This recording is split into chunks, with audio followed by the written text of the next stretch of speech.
wait because they haven't finished the tea. Bit late, aren't they? It's a do. It's what? A do. You know, they've company. Oh, I see. It's a sort of party. And they're having high tea.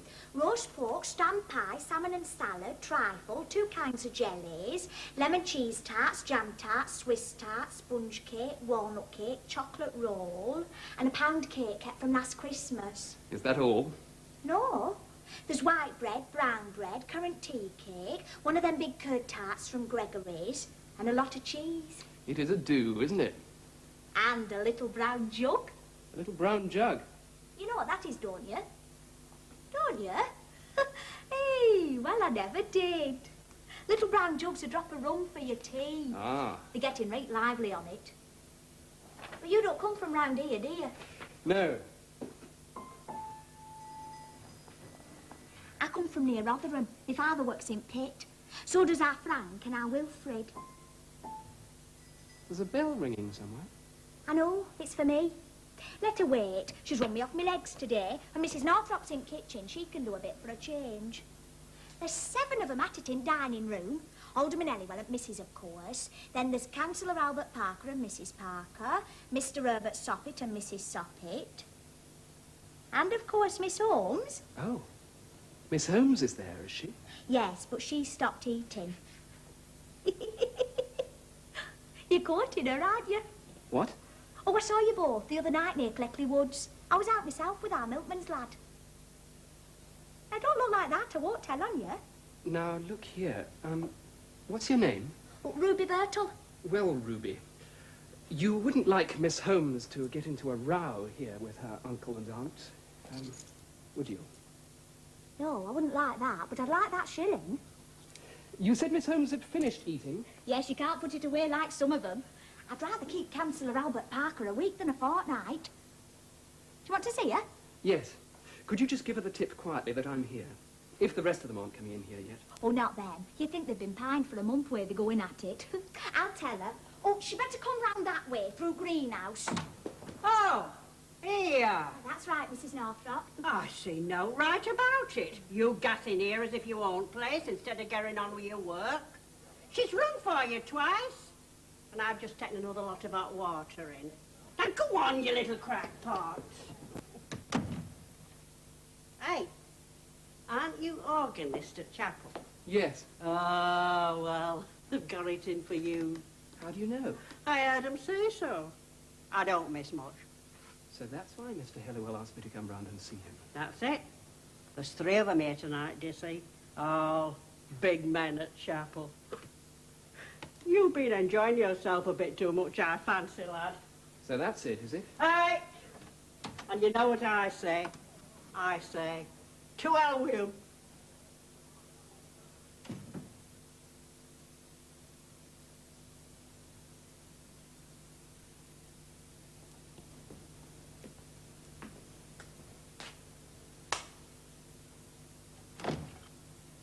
Gerald. Nancy.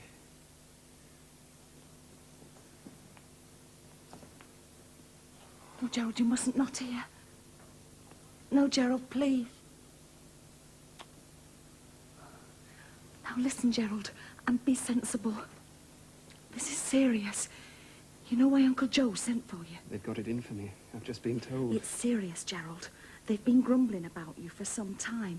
And now, as far as I can gather, one of these miserable old beasts saw you late one night with me. Oh, I say. You weren't recognised, were you? No, but you were. Well, that's not so bad. As long as they can't drag you into it. I know how strict your aunt is, and you can't afford to quarrel with them here till we're ready to be married. No, but you can't either, Gerald. And they're going to be very cross with you. You'll have to be awfully careful what you say to them. And there's that beastly Councillor Parker here, too, and you loathe him, don't you? Oh, absolutely. And I'll loathe him more than ever now that he's full of roast pork and trifle. I think I'd better give them time to recover from that huge, ghastly tuck-in they're having. I should, though they've nearly finished now.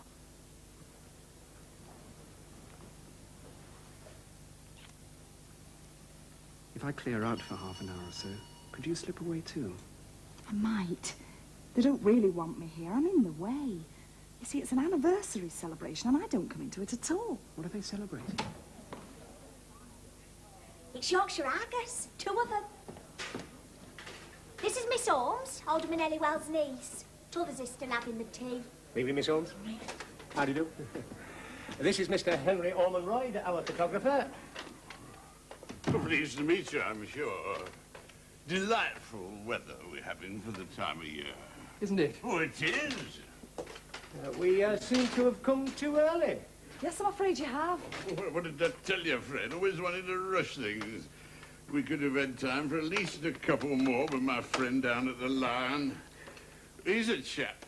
Used to have a very good little peppermint rock business on the Central Pier, Blackpool. When I had my studio there. Good old times, you know, Mr. Happy days. Happy days. All right, Henry. Well, I'm sorry we're early. Matter of fact, don't know yet what this is all about. Just got a message at the office to come up here and bring a photographer. You see, it's their silver wedding. Oh, Henry.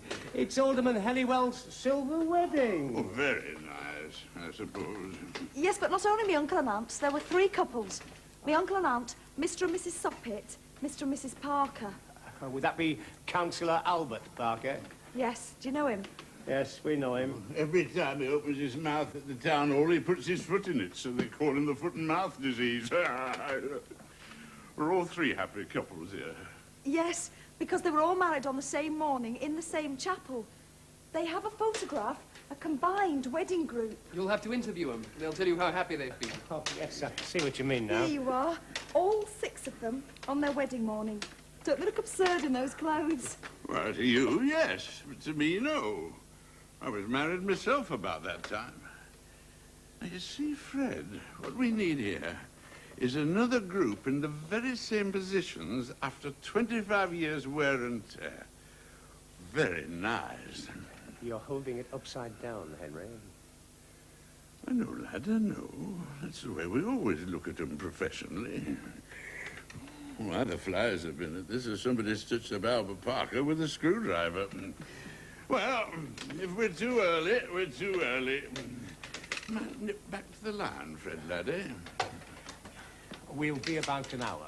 They're keeping a very nice drop of beer down at the Lion now.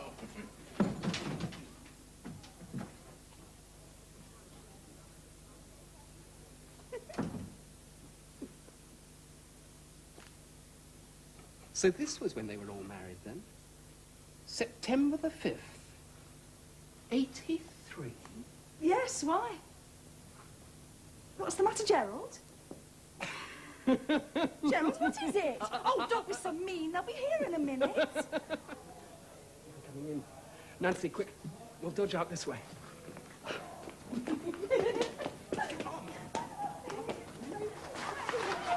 You enjoy it? Oh, I don't think so. Now, what's wanted now is a good cigar. And I've got the very thing. Oh, that Mrs. Northrop. When she's finished her washing up tonight, she goes. And goes for good. Oh, I'm quite right, too. They're all the same, answering back and you say everything. Trouble with her is she likes a drop. I've smelt it before today. Now then, Albert, you'll find that's a good cigar. La Corona. Thanks, Joe. As you know, I don't smoke a lot, but when I do, I like a good cigar. Herbert? No, I don't think I will. Thanks, Joe. Hey, Herbert, have one of Joe's cigars. Oh, if he'd had it to pay for himself, he'd have been wanting one. No, I think I'd rather not smoke just now. I believe I ate too much at tea. I know I did. Yes, and you'll be complaining before night's out. And so will Herbert. Now, that's something that never bothers me. No, we've noticed that, Albert. What do you mean? Oh, go on, Albert. You know what Joe is. Must have his little joke. I know I ought to have stopped long before I did. I mean, at tea. But, Maria, everything was so nice. Here, here. Well, I said to Joe, now, Joe, I said, we'll only have just the 6 of us, but we'll make it an occasion and do it well while we're at it, I said. Didn't I, Joe? Did you? Well, you know very well I did.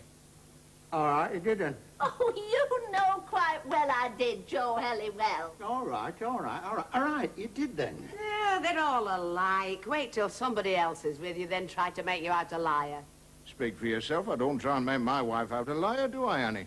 Well, no, Albert. Not really. What do you mean, not really? I just don't, that's all. Good smoke, Joe, quite a good smoke. It reminds me of that cigar Sir Harold Watson gave me at the club not so long since. I was standing at the fireplace, and Sir Harold came in and said, You told them before.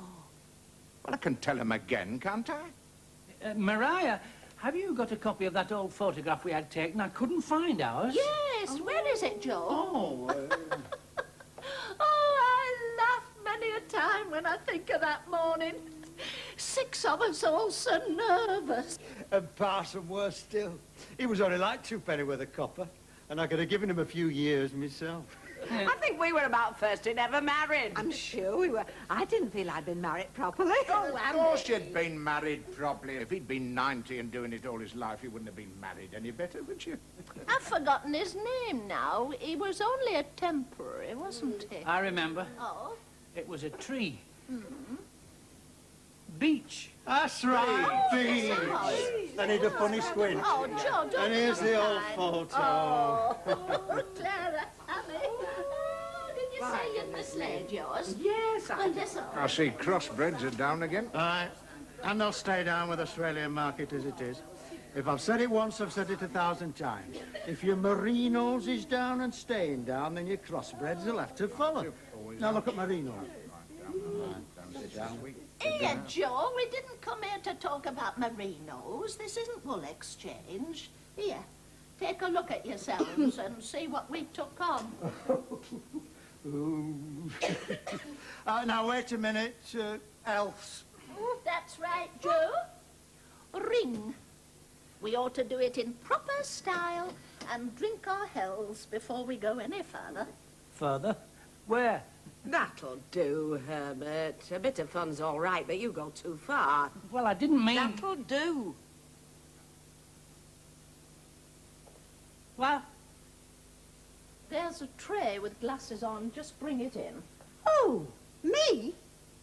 How many pair of hands do you reckon I've got? Now then, just tell Thingumptiite, Ruby, to bring in the port wine. On top of your tea?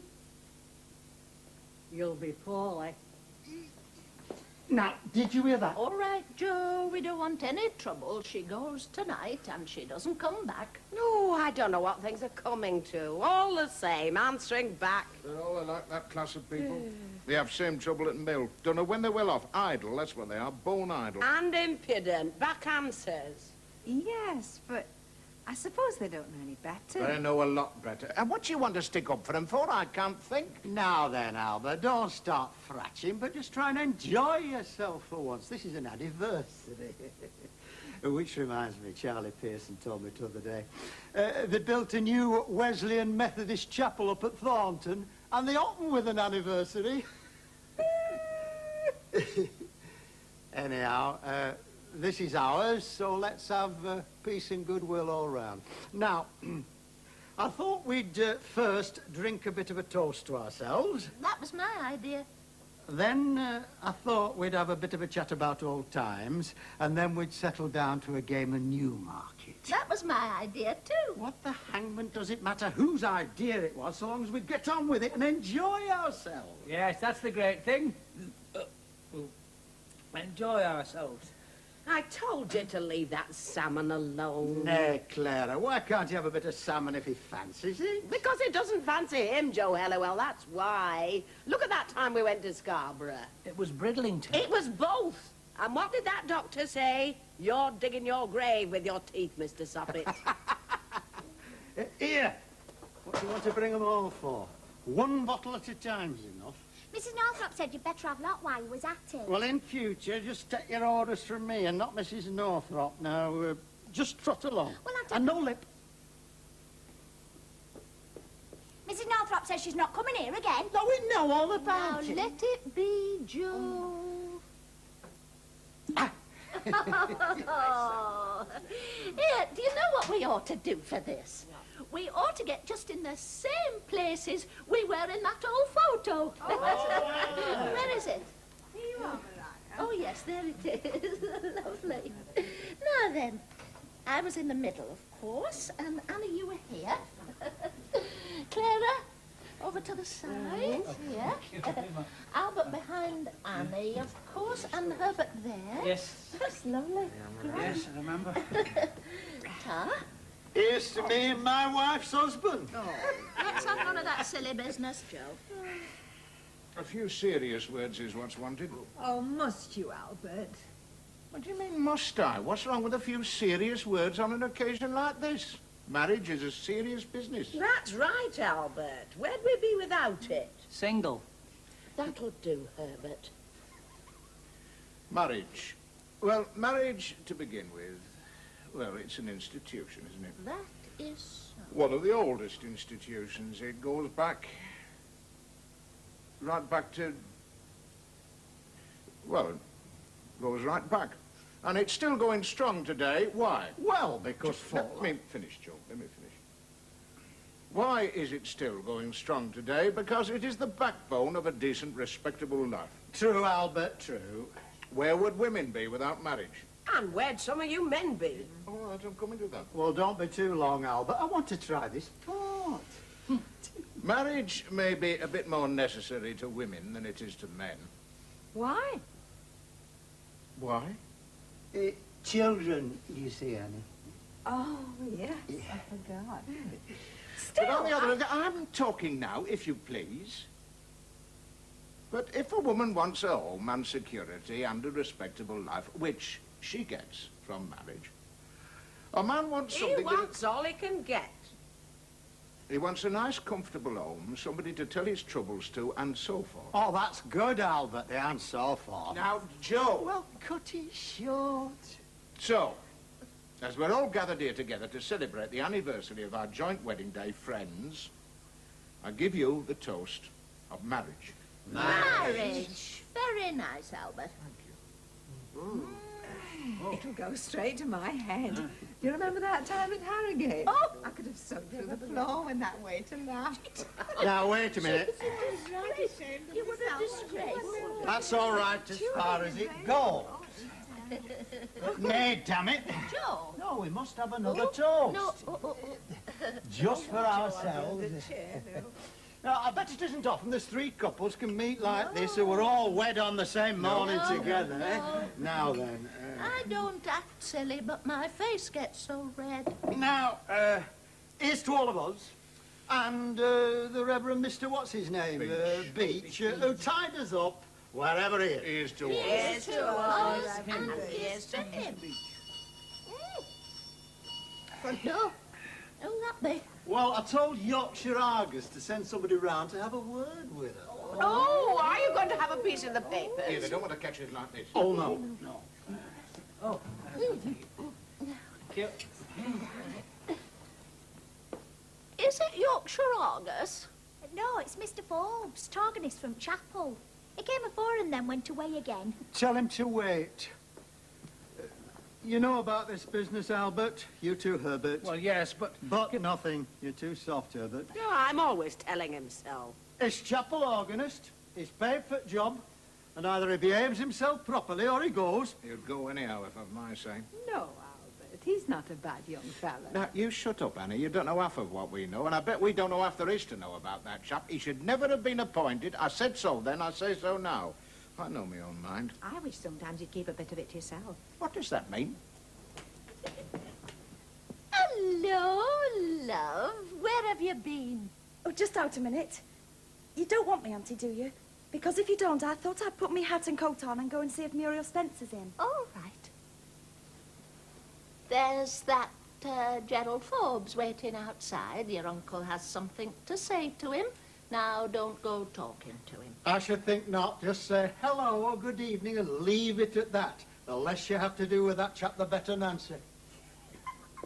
Now, what's funny about that? Oh, I'm sorry, Uncle.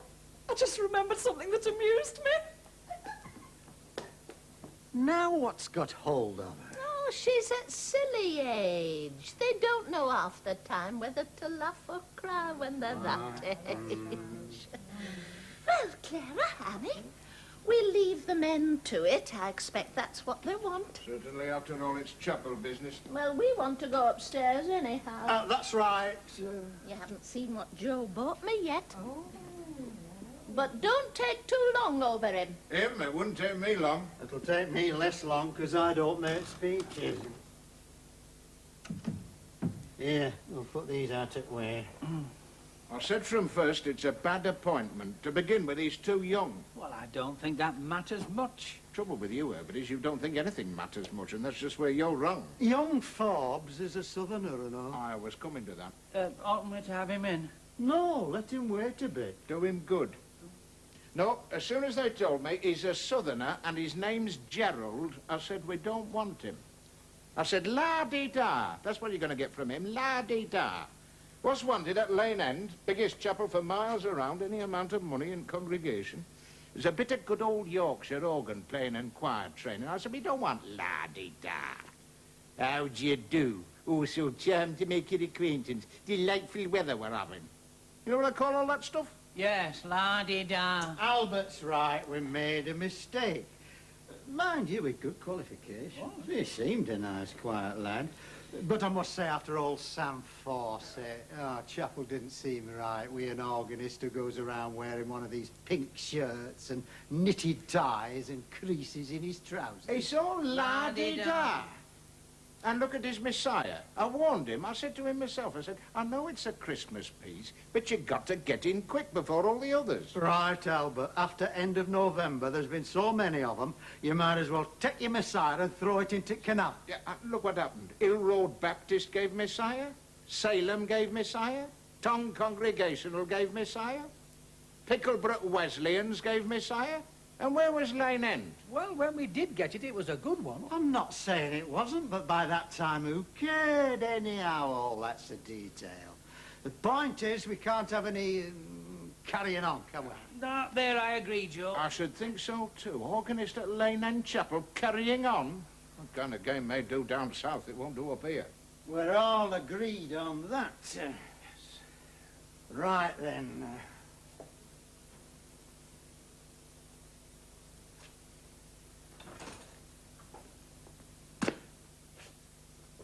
We'll have him in.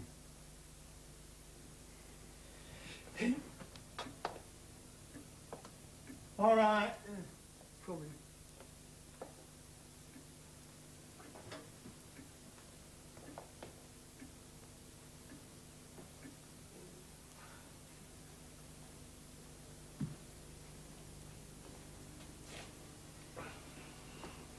I wouldn't do that. Do what? But what have you got in your hand? This? Cigarette? Why? Under the circumstances, young man, you don't think it might be better, more suitable, more fitting if you didn't smoke that just now? Oh, all right. That's how you feel about it? Well, you wanted to talk to me about something, didn't you? We did. We do. If I'd had my way, we'd have been talking to you long since. Well, not very long since, because I haven't been up here very long. No, you haven't been up here very long, and I don't think you'll be up here very much longer. Here, Albert, just let me get a word in. Mr. Forbes, you are organist at our Lane End Chapel, and that's the biggest place of worship round here, and this is a very respectable neighbourhood with a lot of money behind it. You have a paid appointment as organist and choir master. Yes, though it doesn't keep me, you know, Mr. Helliwell. No, but because you are our organist, you're able to get pupils and various extra jobs, so you don't do so bad out of it, eh? No, I'm quite satisfied, for the time being. Oh, you're quite satisfied for the time being. You're satisfied. That's what I said, Mr. Parker. Councillor Parker. Alderman Helliwell, Councillor Parker, Mr. Soppet. Plain mud. Now, listen, lad. Albert, let me finish. We want to keep calm about this. Just keep calm. I'm quite calm. You're a damn sight too calm for my liking, young man. You ought to be sitting there looking right ashamed of yourself instead of looking, well, as you do look. But you haven't told me what's wrong yet. Wrong? You're wrong. And carrying on's wrong. In some chapels, they mightn't care what you did, I don't know. But Lane End has a position to keep up. We're respectable people. And naturally, we expect our organist to behave respectably. Yes, I think you have been very careless, Mr. Forbes, and there really has been a lot of grumbling. For one thing, you've been seen out late at night with girls. girls? It may be the same lass each time, for all I know, but if what I hear is true, whoever she is, she ought to be ashamed of herself. My word, if she'd out to do with me, I'd teach her a sharp lesson. Someone saw you gallivanting away late at night at Morecambe. And it gets round, you know. Yes, it gets round. Yes, so it seems. But I didn't think you'd find it worthwhile to listen to a lot of silly gossip. Don't start taking that tone. Well, what tone can I take? I say a lot of silly gossip. Now, steady, steady. It's silly gossip. Old women's twaddle. Ah, that'll do. Just remember you're not much more than a lad yet. We're nearly twice your age and we know what's what. Well, what is what, then? This is what. We're not having any more of this. Either behave yourself or get back to where you came from. You're not going to make us a laughingstock and a byword in the neighbourhood now. This is a fair warning. I haven't done anything I'm ashamed of. Well, what does that prove? If a chap's got cheek of a brass monkey, he never need do out he's ashamed of. Why should I be careful? I'm telling to his face what I've always said behind his back. He ought never to have been appointed. Now, if he's carrying on not getting tuppence what respectable folk might think, he shouldn't be given any more warning, should he? He should be sent back to where he came from, that he can carry on as much as he likes. Can't he? We mustn't be too hard. We must give young men just another chance. I'm not sure I should if this was any other time, but no, damn it, this is a festive occasion. We must take it easy a bit. So, I'm giving you a last chance to mend yourself. And you can think yourself lucky catching me this humour. It just happens we're all celebrating the anniversary of our wedding day. All three of us. We've all been married 25 years today.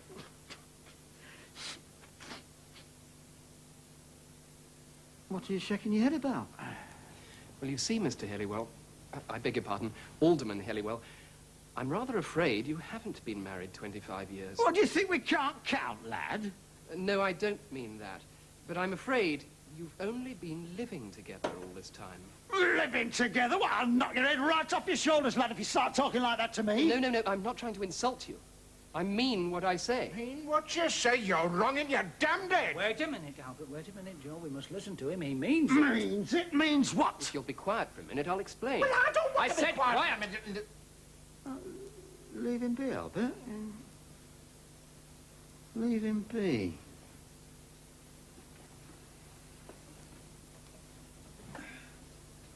Thanks. Mind if I smoke now? I went to North Wales for my holiday this summer. Is this part of it? Because I don't care where you went for your holidays. I went to North Wales, and I only came back about a fortnight ago.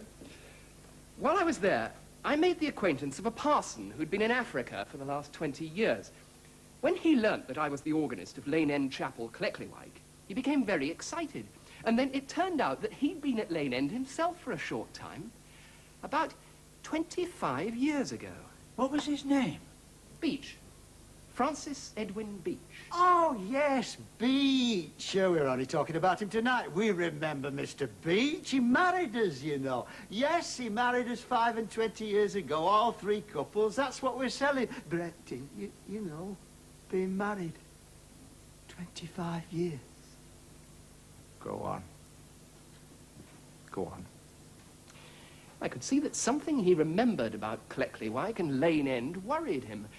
You might say, gentlemen, it was preying on his mind. It was gnawing at his conscience. It was haunting him. What's this, a recitation? Oh, I must apologize if I'm boring you, gentlemen. La-dee-da! La-dee-da! If you've got anything to tell us, for God's sake, come out and tell us and da. Quite right, Albert. Well, what did Mr. Beach say? He didn't say anything. Well, what you nattering on about him for, then? Wait a minute, Joe. That's not all, is it? All? I should think not. Only you won't give me a chance. I said he didn't say anything. But he wrote something. The letter only came 2 days ago. I have it here. From the Reverend Francis Edwin Beach. Dear Mr. Forbes, before returning to Africa, I feel I owe it both to you and to myself to explain what you must have found puzzling in my many references to Cleckleywyke and Lane End Chapel.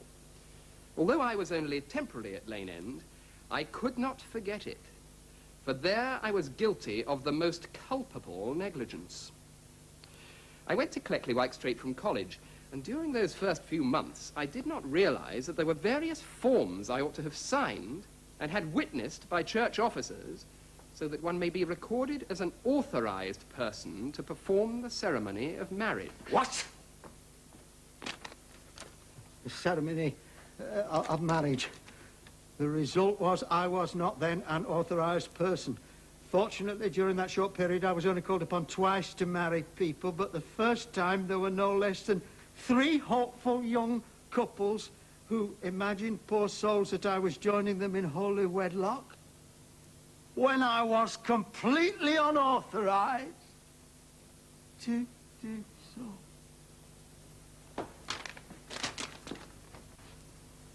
It's signed all right too, Francis Edwin Beach. And if you compare that signature with the one in the chapel register, you'll see it's the same man. No deception. Why, the bloody donkey. If we've never been married at all, Now, then... don't start working it out in detail, Herbert, because it gets very ugly, very ugly.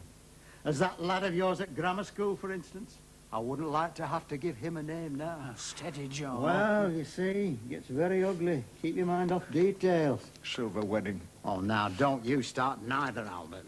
Joe, Herbert. When them 3 poor women upstairs gets to know what they really are. Then, balloon goes up proper. Talk about rumpus. You'll hear 'em from here to Leeds. Joe, Herbert, they mustn't know. Nobody must know. Well, we've been laughed right out of town. What?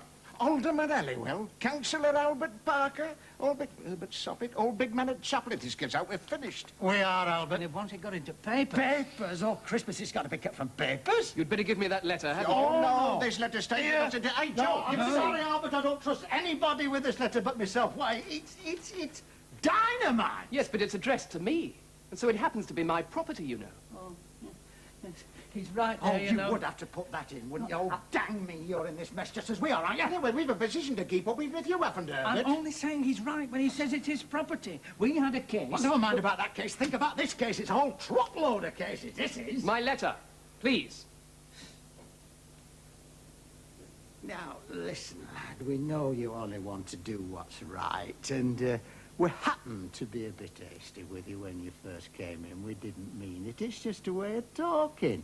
When Herbert Soppit there gets started... Me? Now, you were hasty, Herbert. You can't deny it. Mind you, I'll tell you to your face what I've often said behind your back.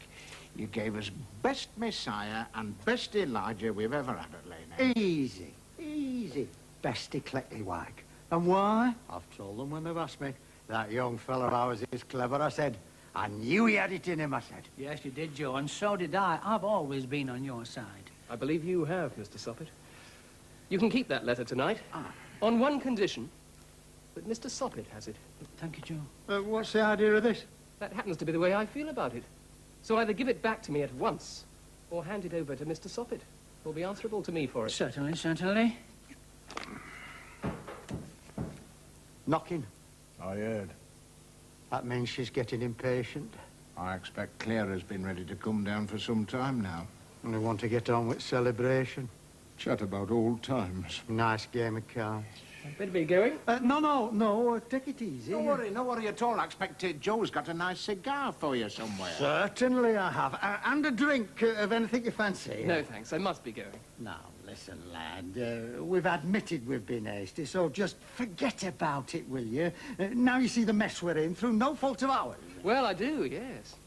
And it is a mess, isn't it? Especially when you begin to think... Yeah, but don't you bother about thinking. You just try and forget you ever saw that letter. Now, we're all good friends, the best of friends. Now, you've got to have a cigar or two, lad. I insist.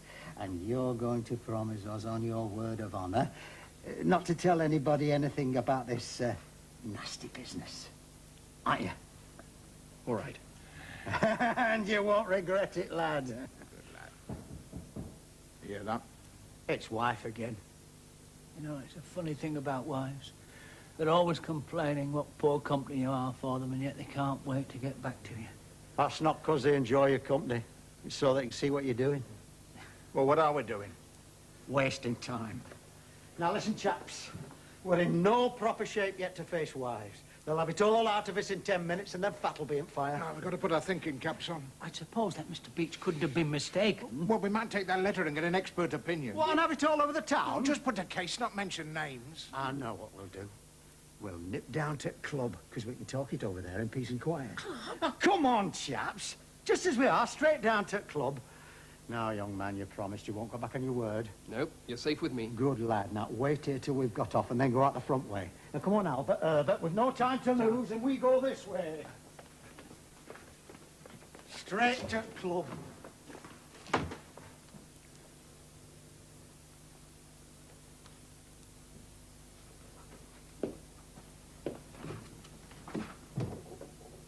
Have you been listening? Listening? I should think I have been listening. I wouldn't have missed this if it meant having earache for a week. And none of them rightly married at all. Not one of them properly tied up. Look out, so you may break that dish. Break a dish? Break a dish? I'll break a dozen if I want to now. Not you. I dare you. Well then, how about this then?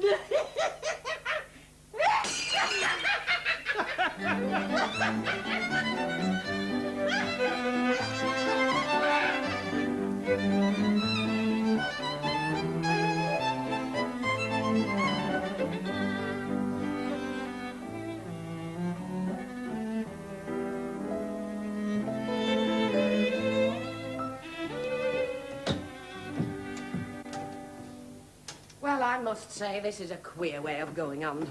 They'll have just gone outside to finish their smokes. When Herbert takes me out to enjoy myself, I don't expect him to be outside finishing any smokes. Perhaps they'd something they wanted to talk over. Well, they can talk it over here, can't they?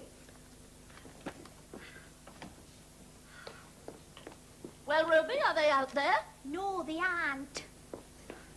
Have you looked properly? Well, I couldn't miss 3 grown men in a garden that size. Did you look up and down the road like I told you? Yes, but they aren't there.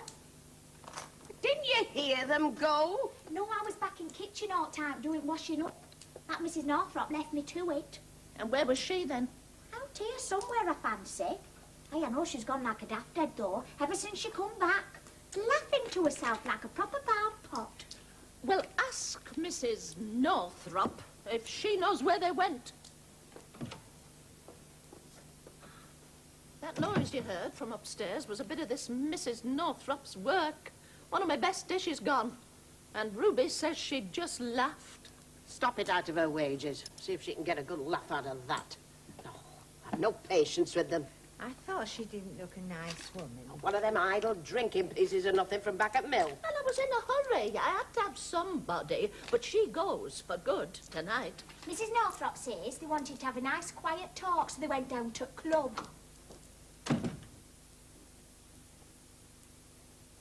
Club? Club?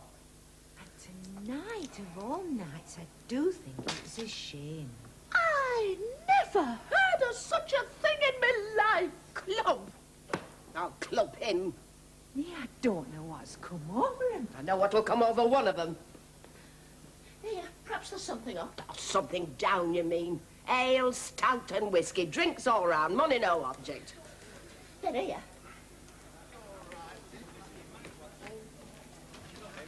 Oh.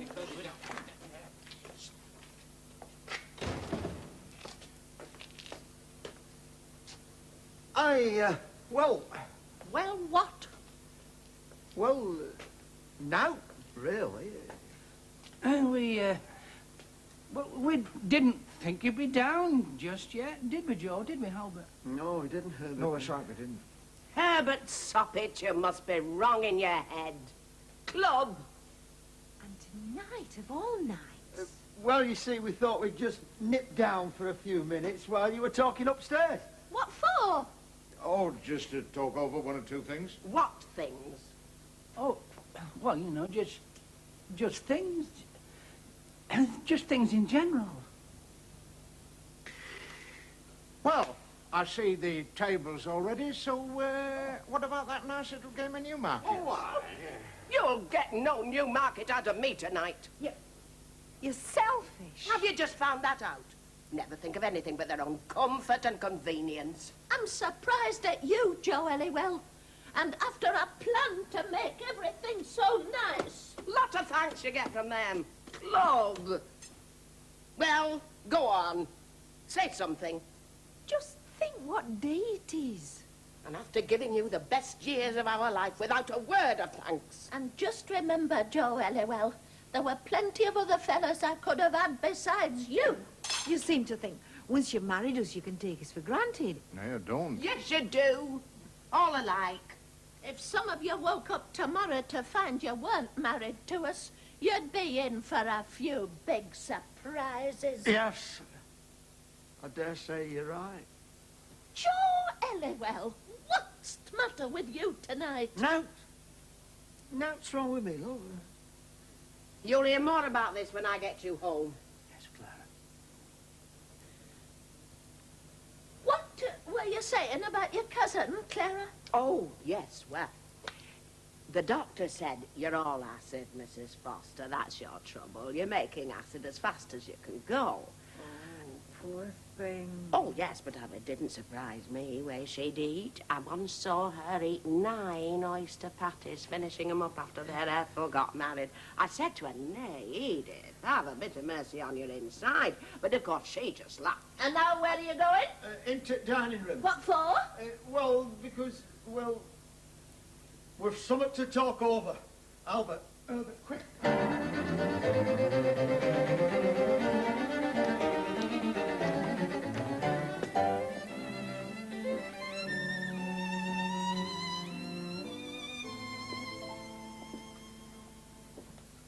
What's come over 'em? There's something up. What can be up? They're just acting stupid, that's all. But wait till I get his lordship home. Suppose we went home now? No fear. It's just what they'd like. Back to club. I'd go up to bed now and lock my door if I didn't think I'd be missing something. It's a pity we can't go off just by ourselves for a day or two. And what sort of game are they going to get up to while we're gone? But I've a good mind to go in and tell mine. Look, I've been married to you for 25 years. It's about time I had a rest. And for 2 pence I'll say to Joe, if you got down on your bended knees and begged me to, I wouldn't stay married to you if I didn't have to.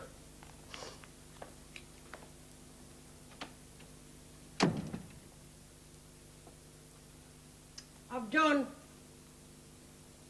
It hasn't taken you very long. No, but then I'm a rare worker. Many a one said to me, Mrs. Northrop, I can't believe you've just that pair of hands. You're a wonder. Well, I don't think I want a wonder here, Mrs. Northrop. I'll pay you what I owe you tonight, and then you needn't come again. Oh, see, that's it, is it? Yes, it is. I don't consider you satisfactory. I should think not. Who's asking you to pass remarks? And don't think I want to come here again. Anyway, my husband wouldn't let me when he hears what I've got to tell him. We've always kept ourselves respectable. And what does that mean? Don't encourage your impudence. You mind your own interference. I was beginning to feel sorry for you, but now... I don't know what you're talking about. What's she got in that bag?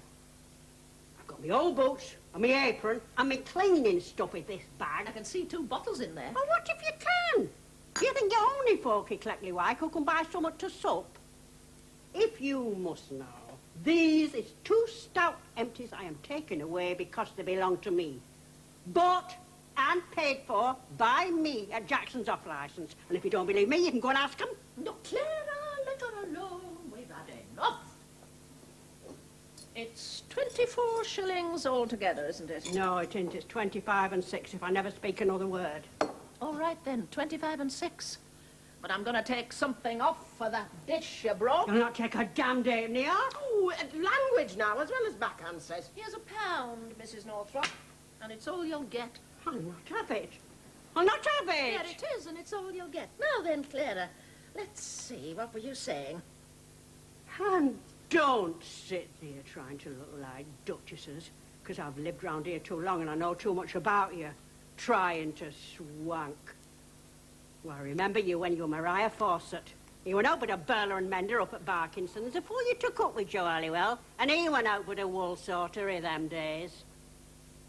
And as for you, I can remember a time when you were weighing out potatoes and apples at your father's greengrocer's shop, corner of Park Road. And a mucky little shop it were and all. I'll fetch my husband. He isn't your husband. I were going to say I'm as good as you. Fact is, I'm a damn sight better, 'cause I'm a respectable married woman, and that's more than any one of you can say. Get a policeman. Get a policeman.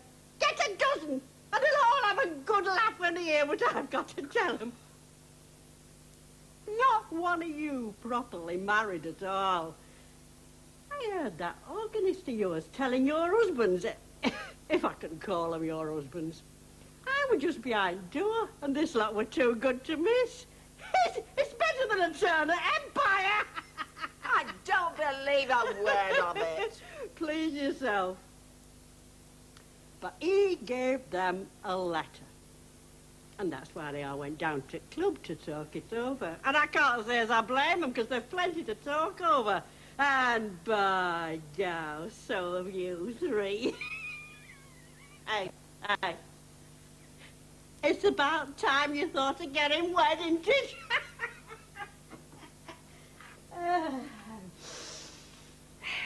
And now, you owe me another 5 and 6 at least. And if you've any sense, you'll make sure I get it. But I can't stop no longer, 'cause I promised I'd meet my husband down at the Hare and Hounds. We're having a draw for a goose, but Clackley White Tide. And we've got 3 tickets.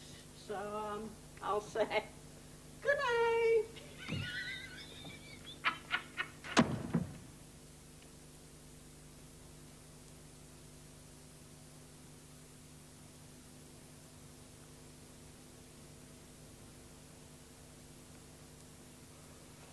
That's why they were so queer. I knew there was something.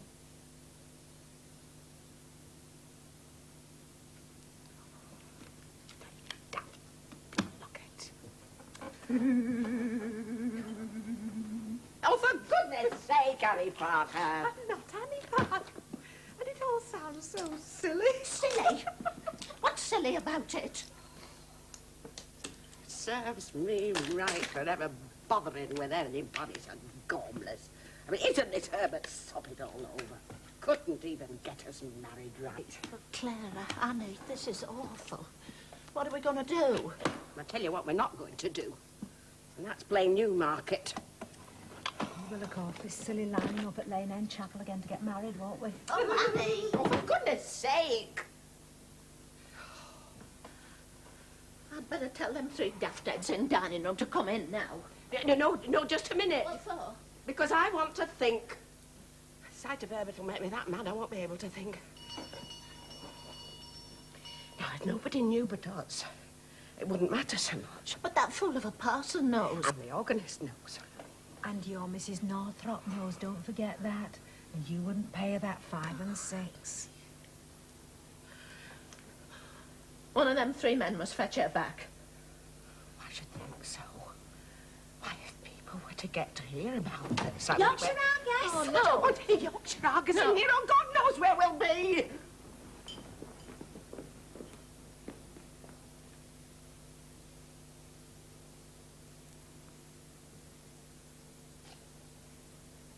Well, here we are again. At least I am. Fred Dyson, Yorkshire Argus. Mrs. Helliwell, Mrs. Albert Parker, and Mrs. Soppet. 3 lucky ladies, eh? Well, now, you'd never guess my trouble. You'd never guess ours either. Annie, shut up.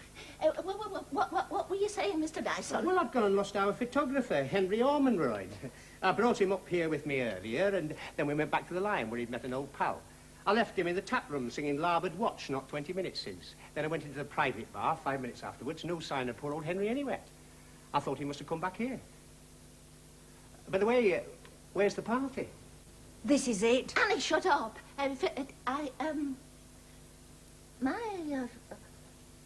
husband, Alderman Helly. Well, you know him, of course. Certainly. He's quite a public figure these days. That's why the Argus asked me to come up here tonight when he told him that you were celebrating your silver wedding. Oh, he suggested you come here, did he? He did? He would. Well, he didn't know then, you see, what we just found. I mean... Well, now, our readers would like to know all about this affair. And I'll bet they would. Claire, have a bit of sense. Why, you nearly gave it away. What on earth are you saying, you two? It's all right, Mr. Dyson. What Mrs. Halliwell was going to say was, it was only just us six, you know. It wasn't a real party. It was just a little private sort of, you know. Oh, I know. Just, a cosy little do with a few drinks. That's it, yes. A few drinks and, cigars, so on.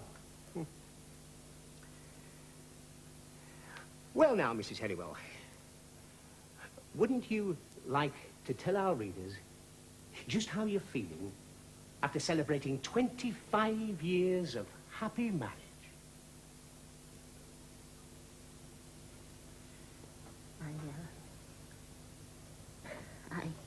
Now, don't be shy, Mrs. Halliwell, eh? Now, come on. Well...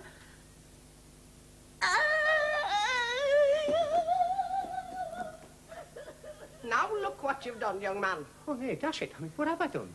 She's a bit upset tonight, you know, what with the excitement. It's no use you staying now. You better go and find your photographer. Now, Aunt Annie, for goodness sake, we want no photographers here. That's all right. She's upset too. Now, you just pop off. Well, we're rid of him. For how long? You can't sit there, Claire, and just saying for how long, as if you were a bank manager. If we want it kept quiet, we'll have to stir ourselves, not sit about shouting and nearly giving it all away as you and Maria did when that chap was here. If we hadn't said we'd marry a set of numbskulls, this would never have happened. If my poor mother were alive to see this day, Clara, honey, I'm sorry. But I just couldn't help it. When he asked me that question, something just turned right over inside me, and next minute I was crying.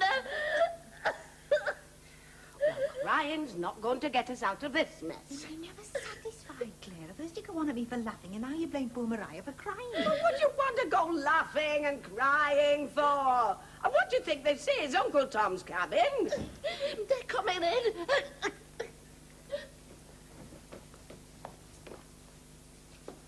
Who was that? I said, who was it came just then?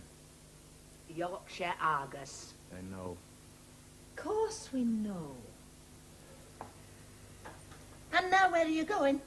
To fetch whiskey. And is whiskey gonna help us? I don't know about you, it'll help me. It's not all a tale, is it? No, it's right enough. We put case to a chap at club, mentioning no names, of course, and he said it had happened sometimes when a young parson thought he was qualified to marry folk, and it turned out that he wasn't, but of course, it hasn't happened often. No, but it has to happen to us. I blame you for this. Didn't I tell you she would? She? Who's she? The cat? Just remember, you're talking about your own wife. Ah, but you see, he isn't, not now. Now stop that, Albert Potter. Any lady like a drop? State I'm in now, it'll choke me. Albert? Thanks, Joe, I think I will. Herbert?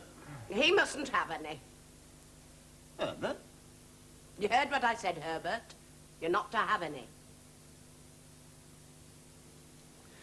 Thanks, Joe. Just a drop.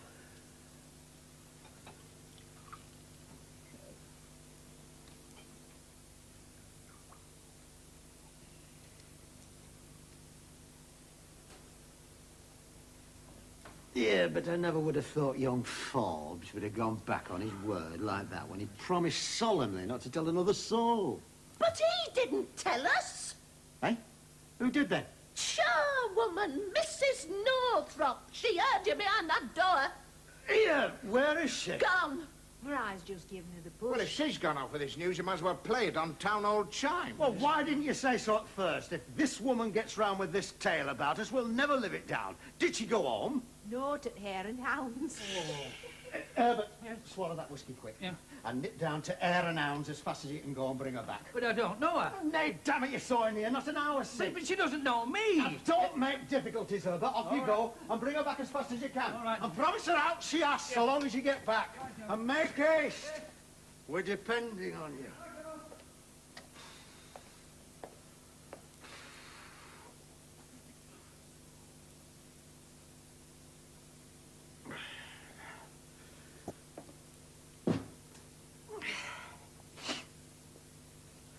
You know, Albert, lad, it feels quite peculiar to me. What does? This not being married. Joe Halliwell.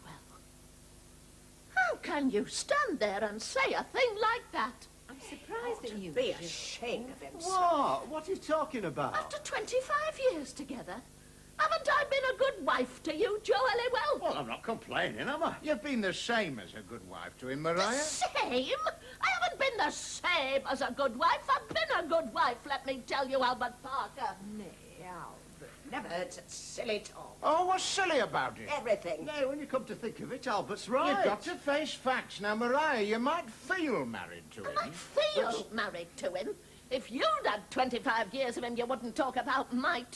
Steady on with your 25 years of him talking about me as if I was a dose of typhoid fever. I'm not, Joe. All I'm Just saying let me to you- finish what I All started right, to say. I said you might feel married to him, but strictly speaking, and in the eyes of the law, the fact remains you're not married to him. We're none of us married. Some neighbours might have missed it. Couldn't you shout it louder? I wasn't that loud. You were bawling your head off. Yes, you were. You don't know who's listening. I'm surprised you haven't more sense, Albert. All right, Arabba. We got to face facts. It's not our fault, but our misfortune. I don't know so much about that either. Oh, going to blame us now? Well, and why not? Well, nay, damn it, it wasn't our fault.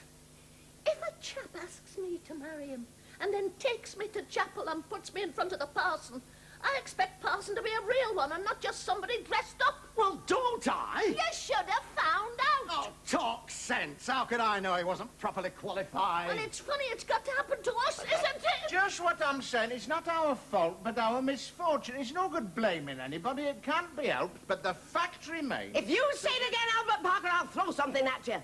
There is no need to go on and on about it. No, Slayer, top of your voice. Right, say no more. I've finished.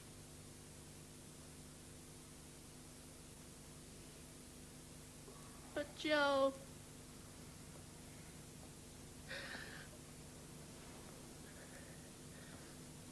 Joe...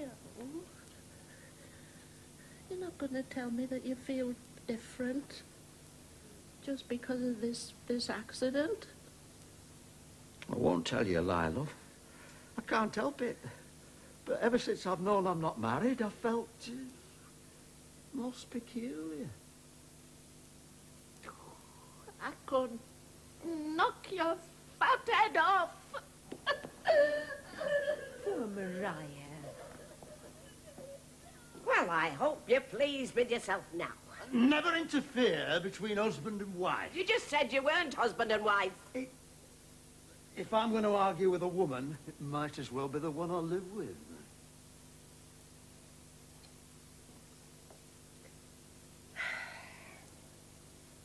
Well, after all these ructions, another glass of port wouldn't do me.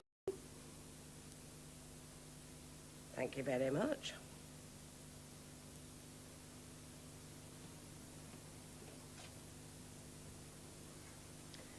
Nice manners we're being shown, I must say. I said nice manners, Councillor Albert Parker. Now, if I were poor Herbert Soppit, I'd think twice before I asked you to marry me again. Ask me again? There'll be no asking. Herbert Soppit's my husband and he stays my husband. In the eyes of the law. You said that before, but let me tell you, in the sight of heaven, Herbert and me have been married for 25 years. There you're wrong again, because in the sight of heaven, nobody's been married at all. Just come in the dining room a minute, Albert. We're having a bit of an argument. Yes, Joe.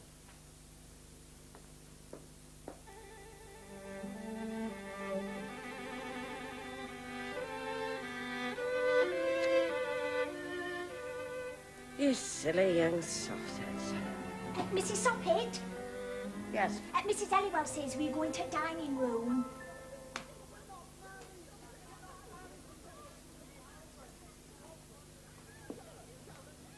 Hey, they're fratching like mad.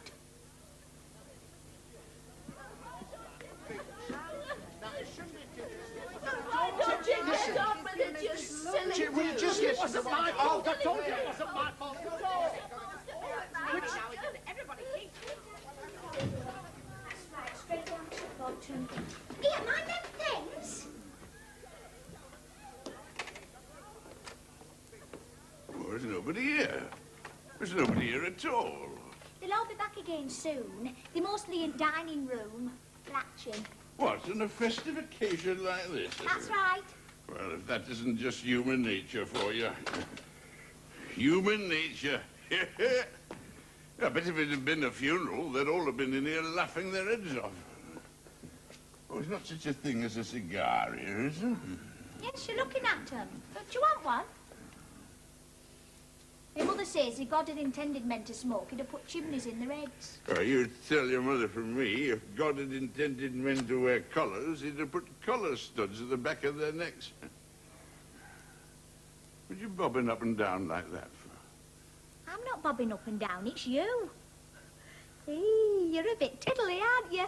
Tiddly? Yes, squiffy. What an extraordinary idea. You really are the most extraordinary sort of little... Well, I don't know what, really. What's your name? Ruby Birtle. Oh, Ruby. All right, I know it's a silly daft name. You can't tell me nought about Ruby I haven't been told already, so don't try. You really are quite extraordinary. How old are you? 15.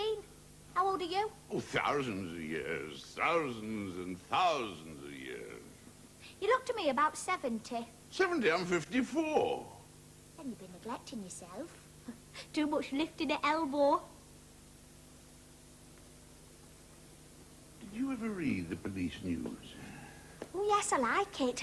All horrible murders. Well, you must have seen pictures of them women who've been chopped up by their husbands. Yeah, with bloody hatchets. Well, if you don't look out, Ruby, you'll grow up to be one of them women. Hey, don't they look soft? How do you mean one of them women? Oh, don't let that bother you, Ruby. You've got plenty of time yet. Time for what? Now, what I'm going to do is take a flashlight group of these three couples just as they were in the old photograph. Now, let me see. Here, do you mean I've plenty of time yet to grow up and then be chopped up? Yes, Well, what would you want to chop me up for? you just sit there a minute, will you, Ruby? I said, what would he want to chop me up for? Well, you might find one who won't, but you'll have to be careful. Now, you just stay there. Are you going to take me photo? Not for a few years yet. Do you mean you're waiting for me to be chopped up? Hey, you've got a right nasty mind, you, haven't you? Are you married? Yes. Your wife doesn't seem to take much interest in you. Well, how do you know? Well, I bet your clothes hasn't been brushed for a month. You could almost make a meal off your waistcoat, there's so much egg on it. Why doesn't she tidy up a bit? Because she's not here to do it. Doesn't she live with you?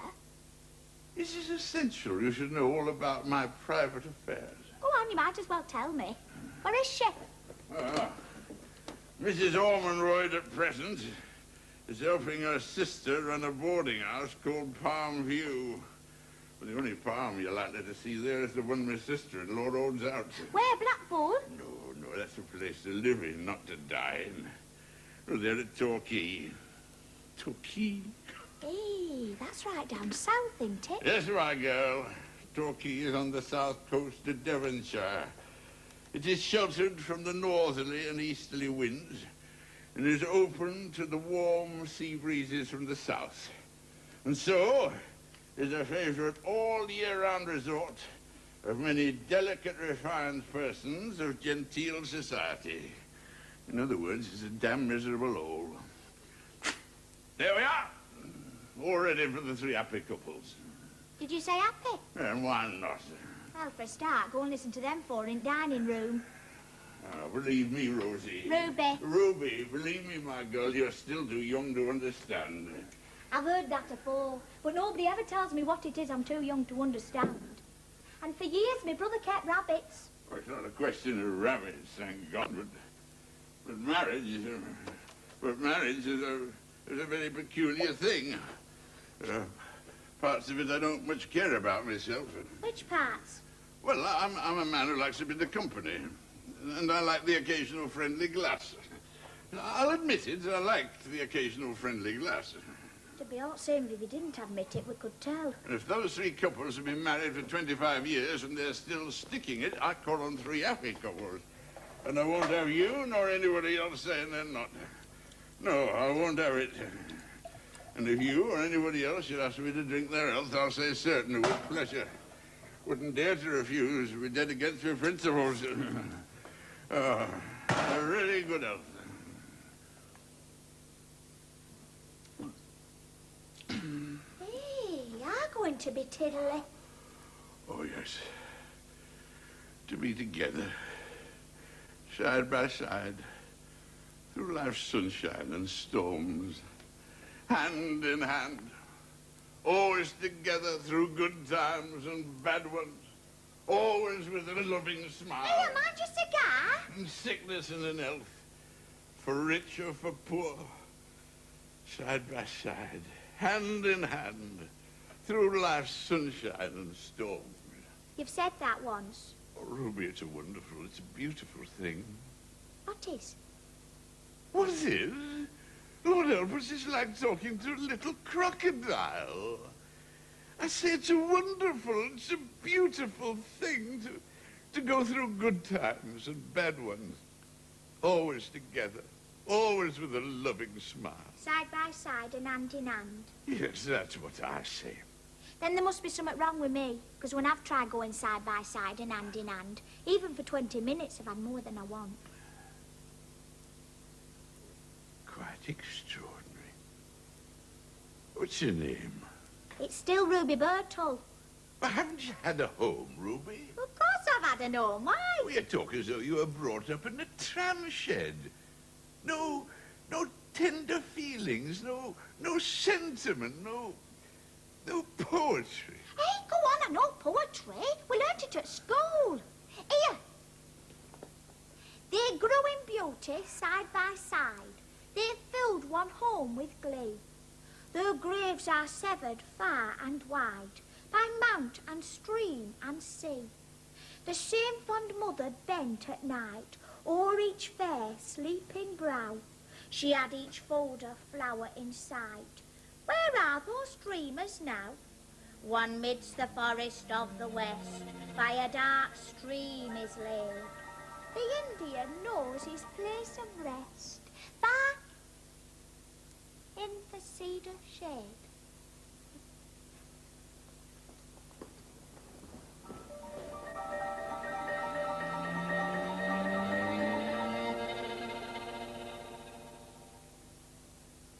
Well, I call that most peculiar.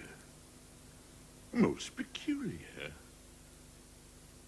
I don't think I'm very well tonight. You're a bit tiddly, aren't you? Well, things are not rightly in their place, if you know what I mean, but I'll get it. Who are you? What you doing here? Henry Ormonroyd, Yorkshire Argus, Take Pictures, Silver Wedding Group. There's no silver wedding group will be taken here tonight. Have I come to the wrong house? Yes. Oh, excuse me. Who's this? Oh, nobody. I'll get it all straightened out in a minute. Is he the photographer? Yes, and he's drunk. And when I come in, Mariah's servants reciting poetry to him. And God knows what's become of Herbert and Albert and that Mrs. Northrop. And I am fast losing my patience. I am fast losing my patience. Now, Clara. I can't knock any sense at all into Joe. Where's Herbert? Still looking for that Mrs. Northrop. There's somebody else here now. Don't carry on like that, Clara. I didn't ask him to come, whoever it is. Well, if you didn't, I bet Joe did with his Yorkshire Argus. Well, Ruby, who is it? It's a woman. What woman? Now, Clara. What sort of woman? Who is it? I don't know, but she doesn't look up too much to me. Paint on her face, and I believe her hair's dyed. Oh, we don't want that sort of woman here, Mariah. No, of course we don't. You'll have to see what she wants, Mariah. It might be something to do with, you know, this business. How could it be? You never know, do you? Let Joe see what she wants. State of mind Joe's in, I'd better see her. Ask her to come in, Ruby. But you needn't bother Mr. Halliwell just now.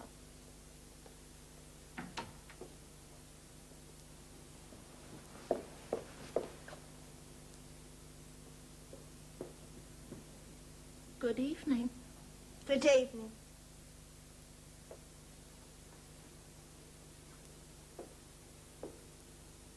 Did you want to see me? No, not particularly.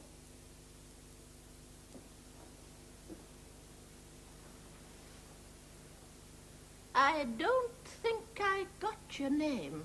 No, you didn't get it because I didn't give it, but I'm Miss Lottie Grady. And I'm Mrs. Halliwell.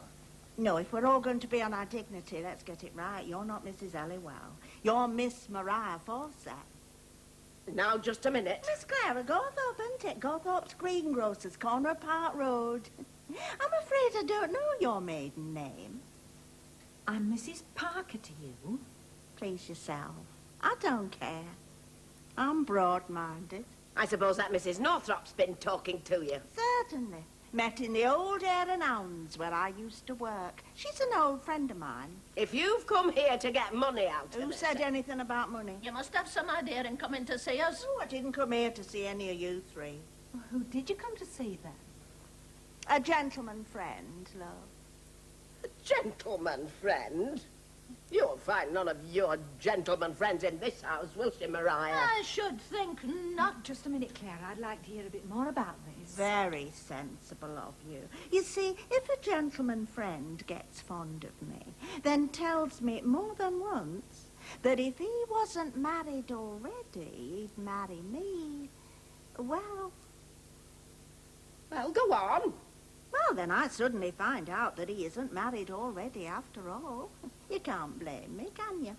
If I'd like to know if he's still in the same mind. Well, I'll be hanged. Oh, we are finding out something. Who was it? Just a minute, Mariah. There's somebody else here now. Can't you keep them out? The Reverend Clement Mercer. Mrs. Halliwell?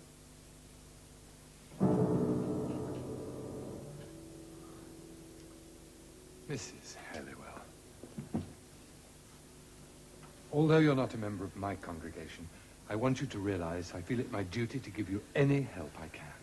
I'm afraid I don't understand, Mr. Mercer. Now, Mrs. Halliwell, don't worry.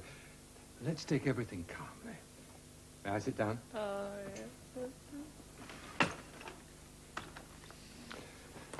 Did somebody ask you to come here? Yes, madam. A working man I know called Northrop stopped me in the street and told me to go at once to Alderman Halliwell's house, as a clergyman's presence was urgently required. So here I am, entirely at your service. Now, what is it? Not, I hope, a really dangerous illness? No. I hurried because I thought there might be. But perhaps some younger member of the family is in urgent need of spiritual guidance, an erring son or daughter? No! I beg your pardon? I just said no. I mean, there aren't any erring sons and daughters. Just husbands, that's all. Husbands? You got it all wrong. I think they want you to marry them. Marry them? Come on, Mariah, do something. You better talk to Mr. Halliwell. That's right. He's across there in dining room. Ask him if he thinks you can do anything for us. Across there, that's right. Which one was it? I think you missed your chance there. At least 2 of you did. 2 of us? Oh, remember what I told you. Oh, I'd known him here in Cleckley-White, but it was at Blackpool we really got going. Said he was feeling lonely. Well, you know what men are when they think they're feeling lonely. Especially at Blackpool. It couldn't have been Herbert. He's never been to Blackpool without me. Yes, he has, Clara. Don't you remember 4 years since? And he said he hadn't a minute away from that conference. I'll never believe another word he says. But your Albert was with him that time. I know he was. So was Joe. Said he needed a change. Well, we all need a change, don't we? Now, Herbert Soppet. Yes, Clara? Hello, Herbert. How are you these days? Here. You haven't forgotten me, have you? Forgotten you? I'm afraid there's a mistake. Oh, there's a mistake, all right. Now, don't be too hard on him, Claire. I expect it was only a bit of fun. What is all this? Now, Herbert. Don't call me Herbert. No, wait till I'm out way. Mean what? Ah, I found that Mrs. Northrop, Albert. Oh, did you? Hello, Albert. What do you mean, hello, Albert? Now, Albert. Yes, you might well look at me, Albert Parker, you and your cheap holiday at Blackpool. I only hope you spent more on her than you've ever done on me. Spent more on her? I've never seen her in my life before. Who is she?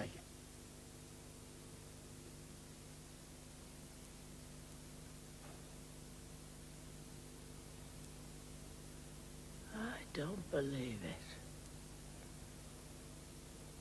I won't believe it. There's a motor car stopping near front gate. Well, tell it to go away again.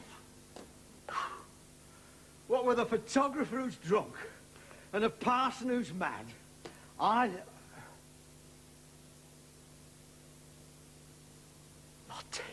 Lottie. So it was you, Joe Halliwell, Me what? who said you'd marry her. Oh, it was only a bit of fun. You and your bits of fun!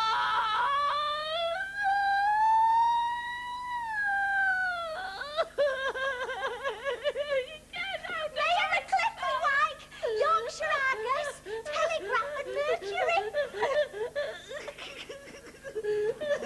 Alderman and Mrs. Halliwell, the council and corporation of Cleckley-White offer you their heartiest congratulations on your silver wedding, and with them this case of silver fish slices. And I've told you before, Fred, I don't like fish.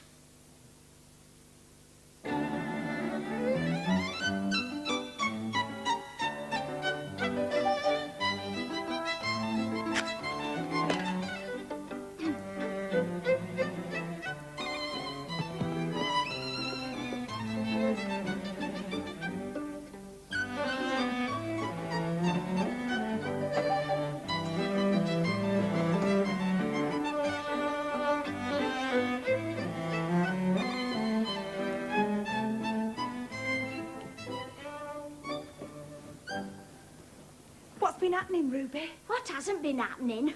Hey, we've had some trade on what we one thing and another. You see what you've done, Gerald? What? He didn't start it, did he? Because if he did, he's got something to answer for. Did anybody ask where I was, Ruby? No. Well, I bet you could stop out all night and then neither know nor care. But what has been happening, Ruby? Place has been like a madhouse this last half hour. To start with, Mayor of Cleckley-White's been and gone. The mayor? Why did they want to bring the mayor into it? Oh, nobody brought him. He come off his own accord. With a case of fish things and wearing chain. Like a chap in a pantomime. He soon took his hook. But reporters didn't. Reporters, eh? Aye. And there were plenty of them and all. And they didn't want to go neither, not like Mayor. So Mr. Halliwell and Mr. Parker took them into the kitchen and give them bottled ale. For all I know, they may be there yet. Mrs. Halliwell's up in bedroom, feeling poorly, and Mrs. Soppet's with her. Mr. Soppit and Mrs. Parker's somewhere out in garden. I told you there was somebody there. Aye, but let me finish. Now, there's a woman with dyed hair washing herself in bathroom upstairs. And nobody knows what she wants, beyond a good wash. In dining room, there's a photographer who's feeling right tiddly, trying to argue with Gert Big Parson. And I bet he's making a rare mess. And that'll be to do next. I don't know. Sounds all very confused to me. Yes. Well, I'd better slip upstairs while nobody's about. Oh, Gerald. Nancy. Do you still love me? Yes, Nancy. Still, even after a whole hour.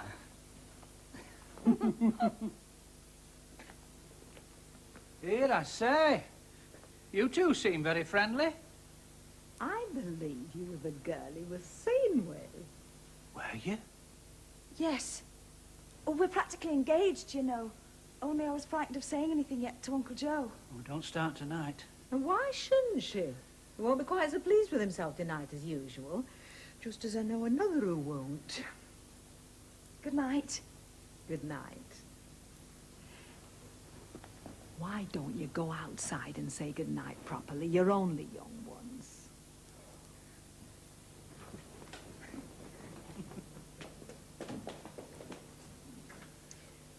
Yes, you're only young once, Herbert.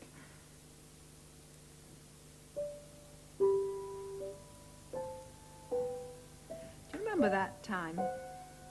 Just after you'd first come to Cleckleywick? When we all went on that choir trip to Barnard Castle. Yes, I do, Annie. As a matter of fact, I fancy I was a bit sweet on you then. You fancy you were? I know you were, Herbert Soppit. Don't you remember coming back in the wagonette? Aye.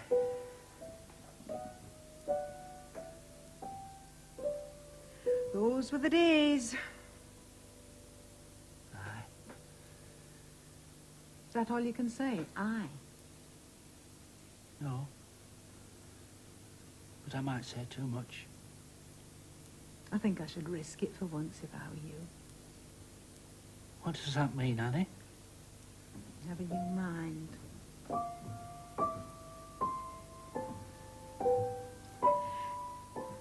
But you haven't forgotten that wagonette, have you? Of course I haven't.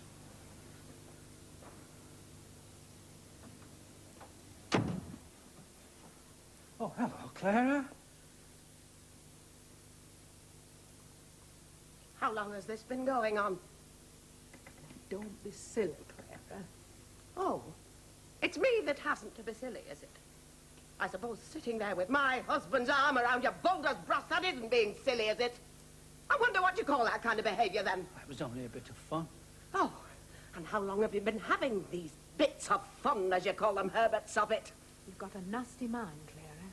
Well, of all the cheek and impudence. Telling me I've got a nasty mind. You must have been at it sometime getting Herbert to carry on like that with you. Don't tell me he thought of it himself. I know him too well. Oh, don't be so stupid, Clara. I'm going out in the garden and need some fresh air.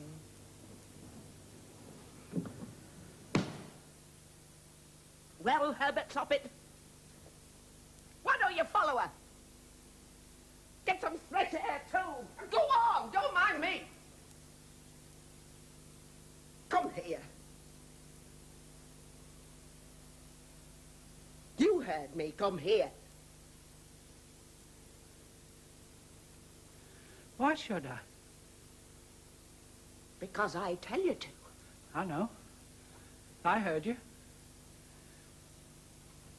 But who do you think you are? Herbert Soppit. You must have gone wrong in your head. No, not me. I'm all right. You better go home now. Leave me to deal with this business here. Certainly not. In my opinion, it's awkward with us both here. Well, you go home then. What did you say? I said you go home then. You're doing no good here. Now then, you tell me to go home again.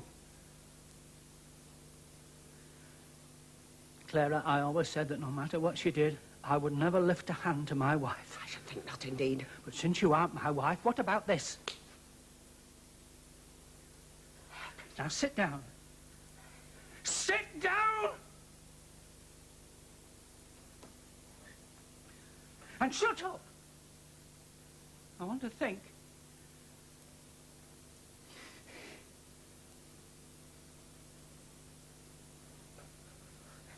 But stop it. I don't know what's come over you. Oh, you don't, eh? No, I don't. Well, you don't think I stand for women coming shouting and bawling at me and smacking my face, do you? Well, you've never gone on like this before. Yeah, but then before, you were my wife. I'm your wife now. Oh, no, you're not. You give me that letter. Shut up and sit down. Where's Annie? She's out there somewhere. Why don't you go and look for her? She's probably hiding her face, and if you'd seen what I've Will seen you hold tonight... your tongue before it gets you into mischief? Shut up! Just a minute, I want to hear a bit more about this. And you're going to be disappointed, aren't you? You, go back to Mariah Halliwell. Go on. Clary, you're not going to let yourself... Mind your own business. Go on, sharp. But have you been having a bit to drink? I had a few trying to find Mrs. Northrop. Yes, I thought as much. And I may possibly have some more. But whether I do or not, I will please myself just for once. And if any of you don't like it, you can lump it. Where'd you say my wife was? She's out there in the garden. Well, at this time of night? Yes, and why not? I tell her that. I don't need to tell you. You're not my wife. No, and she isn't either. Don't you forget that. Annie! Hey, Annie! Why don't you go out and talk to her instead of shouting like that, as if she were a dog or something? Because standing around in damp grass this time of night's bad for me. I don't want to start a running cold on top of all this. Annie! I came in here to have a few words in private with her. Well, in that case, I'll leave you. In my opinion, there's been a deal too much talk among us all together, too much noisy hanky-panky about this daft business. You might think we were a midget gas committee the way we've gone on so far. What's wanted is a few serious words in private between us chaps and our wives, and less of this public argy-bargy and hanky-panky. Oh, there you are. Best of luck, Annie. What do you mean? Hanky-panky! She's had a drop too much, has Herbert. Comes a running round town all night after that charwoman. Well, Albert. Well, Annie.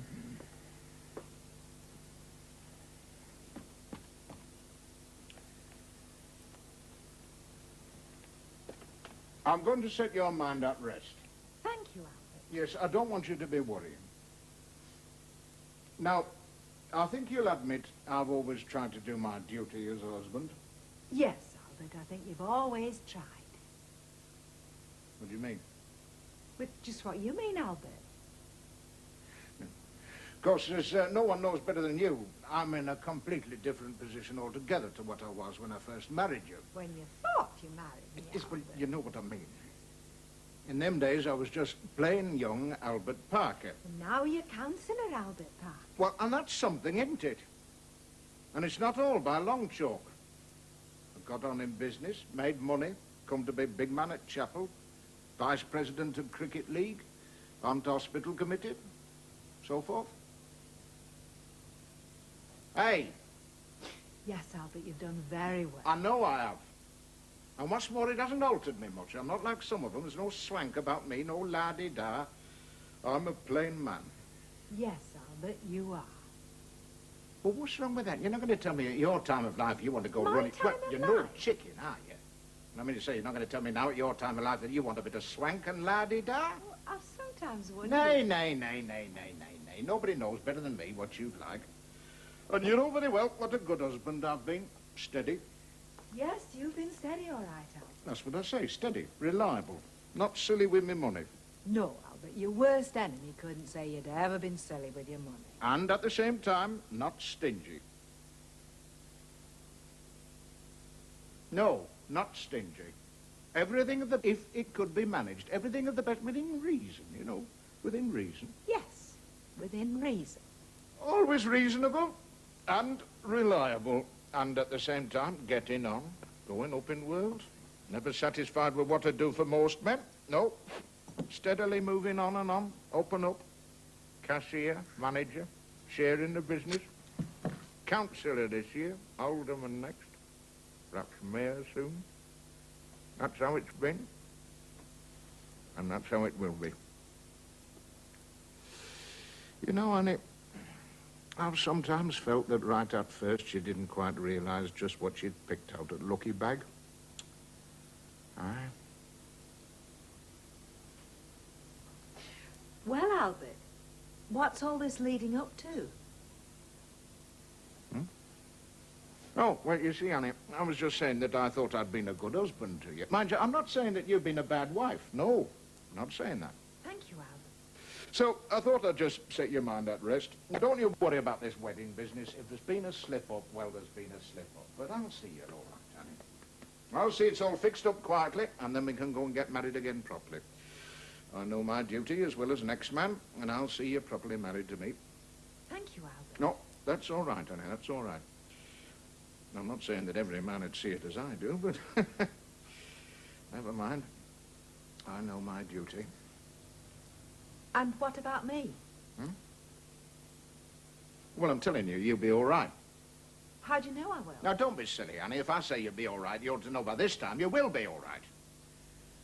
But I don't think I want to be married. Look, don't make...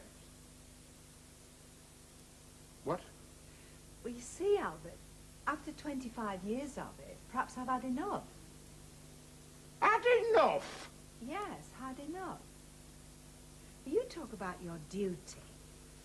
Well, for 25 years I've done my duty. I've washed and cooked and cleaned and mended for you. I've pinched and scrimped and saved for you. I've listened for hours and hours to all your dreary talk. I've never had any thanks for it. I've hardly ever had any fun. But I thought I was your wife, and I'd taken you for better or for worse, and that I ought to put up with you. Put up with me? Yes, put up with you. Well, what's wrong with me? Well, to begin with, you're very selfish. But then I suppose most men are. You're idiotically conceited, but then again, so are most men. But a lot of men, at least, are generous. And you're very stingy. And some men are amusing. But apart from when you're being pompous and showing off, you're not at all amusing. You're just very dull and dreary. Never! Yes, Albert. Very dull and very, very dreary. And stingy. Has someone been putting you up to this? No, I thought it for a long time. How long? Nearly 25 years. You little serpent! So now I feel it's time I enjoyed myself a bit. I'd like to have some fun before I'm an old woman. Fun? Fun? What do you mean, fun? Oh, nothing very shocking and terrible. Just getting away from you, for instance. Stop it! Just stop it! I think, Annie Parker, you ought to be ashamed of yourself. Well, I'm not. Bit of travel and liveliness and people that are amusing. And no wool business, a town councillor's, a chapel deep. But why don't you dye your hair and paint your face and go on the stage and wear tights? I wish I could. Mr. Soppit says if you haven't finished yet, you better hurry up and go somewhere else to have it out, because they're all coming in here. But we haven't finished. Yes, we have. Now, Annie, just let's talk a bit of sense just for a minute. We'll all hear you, the door's open. Now, damn it. Hello, Albert. What's made you look so flabbergasted? If I want to look flabbergasted, I'll look flabbergasted without asking your permission, Herbert. Thank you, thank you. Shut up! Here, Clara, you wouldn't say I was stingy, would you? Well, you've never been famous for getting your hand down, have you, Albert? I've got my hand down as well as next man. I've always paid my whack. Let me tell you, call a chap stingy just because you didn't make a big show, just because you're not... Da-de-da. Now, stop tormenting him, Annie. Tormenting me? Nobody's going to torment me. And I like that coming from you, Herbert, when you've been a byword for years. A byword for what? For years. Yes, but a byword for years for what? Henpecked. Ask anyone who wears trousers in your house. Don't be so bold. Well, a minute or two since you were talking about wearing tights. Well, only in a manner of speaking. How can it be in a manner of speaking? Either you're wearing tights or you're not. What's this about time? And you clear out quick sharp if you take my tip. I bet that's the only sort of tip you do give and all. He looks stingy to me. Stingy? If anyone else says that to me, then I'll give them shit. For 2 pins, I'd either leave this house myself or else clear everybody else out. I've never seen such a place. There's folk nattering in every damn car. Where's poor Mariah? Clara.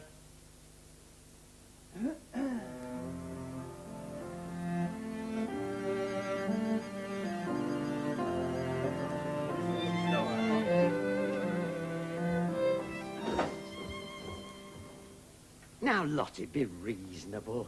A bit of devilment's all right, but I know you don't want to make real mischief. Well, where's the mischief coming? Didn't you say more than once that if you hadn't been married already, you'd have married me? Well, now you know very well that we're only a bit of fun. When a chap's on a holiday in a place like Blackpool, gets a few drinks inside it, well, you know very well he says a lot of damn silly things he doesn't mean. I see. Telling me the tale, laughing at me behind my back, eh? No, I don't mean that, Lottie. Nobody admires you more than I do. You're a fine lass and a good sport, but you've got to be reasonable. Coming here like this when you know as well as I do, it's just a bit of fun. Just a minute, Joe Elliwell. Oh, Christmas. Here, Maria, where are you going? I'm going back to my mother's. Your mother's? Why, if you go to your mother's in this state of mind at this time of night, you'll give her a stroke. That's right. She must be about 90. She's 72, and mind your own business.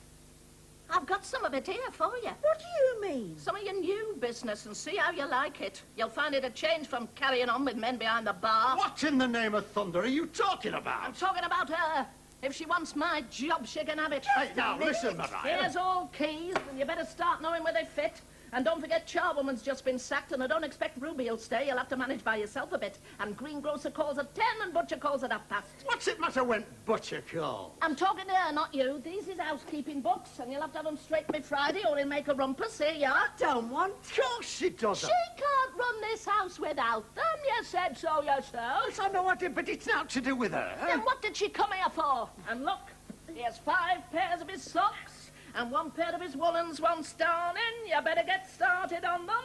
And upstairs you'll find 3 shirts and 2 more pair of woolens you'll have to do tomorrow. And you better be thinking of tomorrow's dinner because he always wants something hot. And he's very particular. Maria, you're getting it all wrong. Nobody knows better than me what a good wife you've been. Now have a bit of sense, love. It's all a mistake. And there's a lot of other things you'll have to manage, but while you're trying to manage them, and him too, I'll be at Blackpool.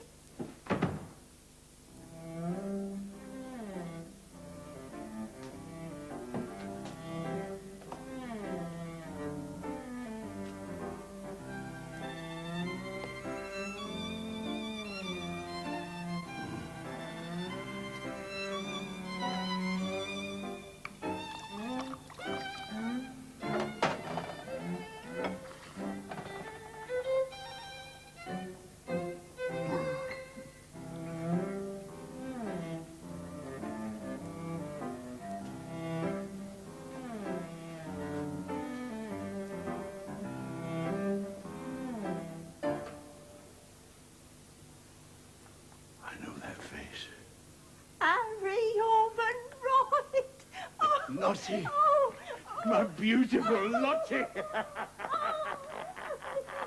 Oh, you haven't forgotten me. Forgotten you. My word, if you're not off, I'll saw your leg off.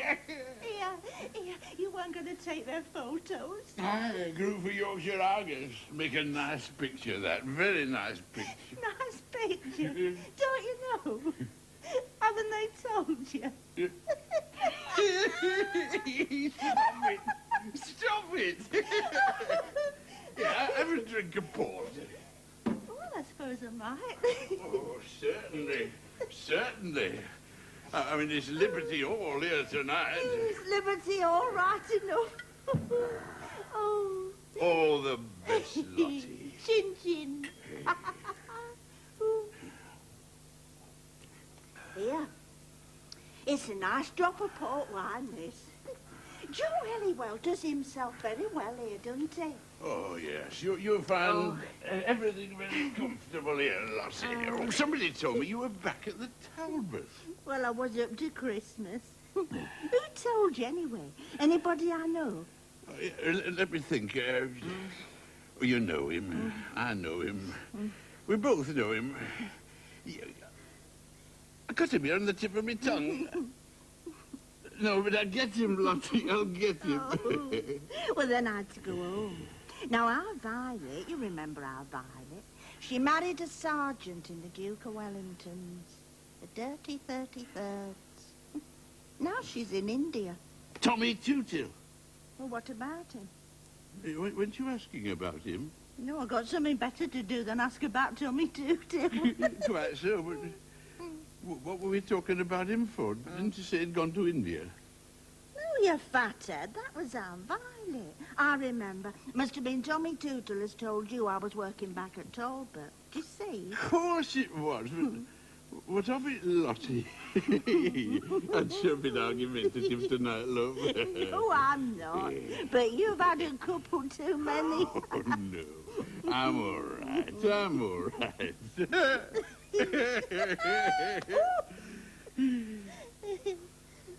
What's happened to your Violet? She married a sergeant and went to India. Of course she did. Somebody told me. Just lately. I told you. Yeah, I know. I can hear, but so did somebody else. Tommy Tootle. You got him on the brain.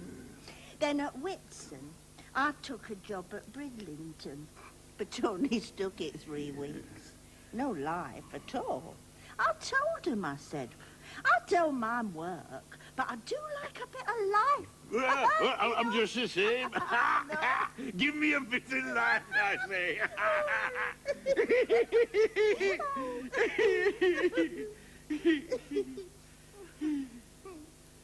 And here we are getting down in the dumps just because Tommy Tootle's gone to India. He hasn't, you pie can. That was our Violet.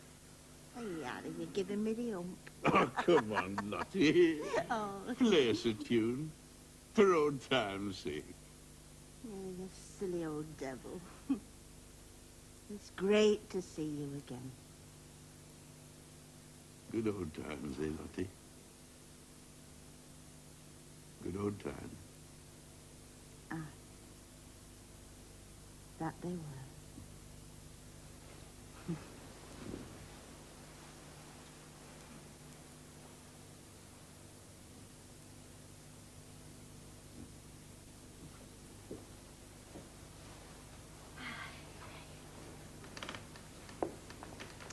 Here. Harry, come here.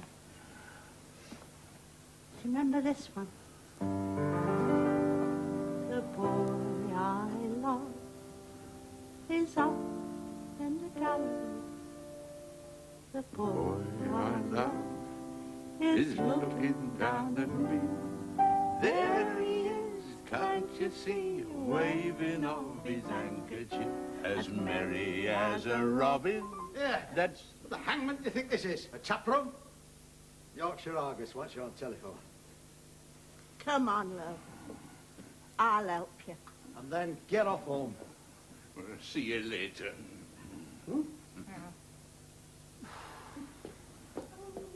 The boy I love is up in the gallery. And now what's wanted is a few serious words in private together. Yes, yes, Albert, I know. But give a chap time to have a breather. I've just had to persuade Mariah not to go back to her mother's. Well, what can her mother do? Oh, don't start asking questions, but just leave it, Albert, leave it. Let me have a breather. Now, Joe, Albert, Herbert. And what's this, an ultimatum?